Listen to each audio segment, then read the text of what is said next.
കഴിഞ്ഞ ദിവസമായിരുന്നു നടി ആശാ ശരത്തിൻ്റെ ഇളയ മകൾ കീർത്തനയുടെ വിവാഹ നിശ്ചയം.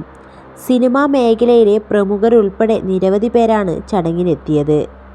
വിവാഹ നിശ്ചയ വേദിയിൽ വച്ച് നടൻ സിദ്ദിഖ് പറഞ്ഞ വാക്കുകളാണിപ്പോൾ സോഷ്യൽ മീഡിയയിൽ ശ്രദ്ധേയമാകുന്നത്. 13 കൊല്ലമായി താൻ ആശാ ശരത്തിൻ്റെ ഭർത്താവായി ജീവിക്കുന്ന ആളാണെന്നായിരുന്നു സിദ്ദിഖിൻ്റെ തമാശ രൂപേണയുള്ള വാക്കുകൾ. സ്റ്റേജിലെത്തിയ സിദ്ദിഖ് മൈക്കെടുത്തത് മുതൽ വേദിയിൽ ചിരി പടർന്നു. സിദ്ദിഖിൻ്റെ പ്രസംഗത്തിൻ്റെ വീഡിയോ ഇതിനോടകം തന്നെ സോഷ്യൽ മീഡിയയിൽ വൈറലായി മാറിക്കഴിഞ്ഞു.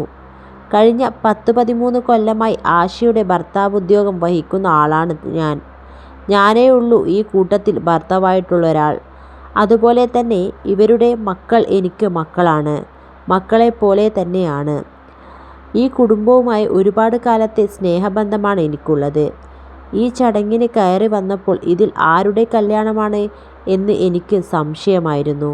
കാരണം സ്റ്റേജിൽ നിൽക്കുന്നവർ എല്ലാവരും വധൂവരന്മാരെ പോലെ സുന്ദരന്മാരും സുന്ദരികളുമായി നിൽക്കുകയാണ്.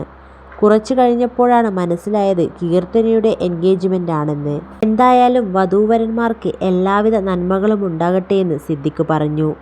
ജയറാം, മകൾ പാർവതി, സുരേഷ് ഗോപി, ദിലീപ്, ജിത്തു ജോസഫ് തുടങ്ങിയ നിരവധി പേരാണ് വിവാഹ നിശ്ചയ ചടങ്ങിനെത്തിയത്. ജിത്തു ജോസഫ് സംവിധാനം ചെയ്ത ദൃശ്യത്തിലാണ് ആശാ ശരത്തും സിദ്ദിഖും ഭാര്യ ഭർത്താക്കന്മാരായി സ്ക്രീനിലെത്തിയത്.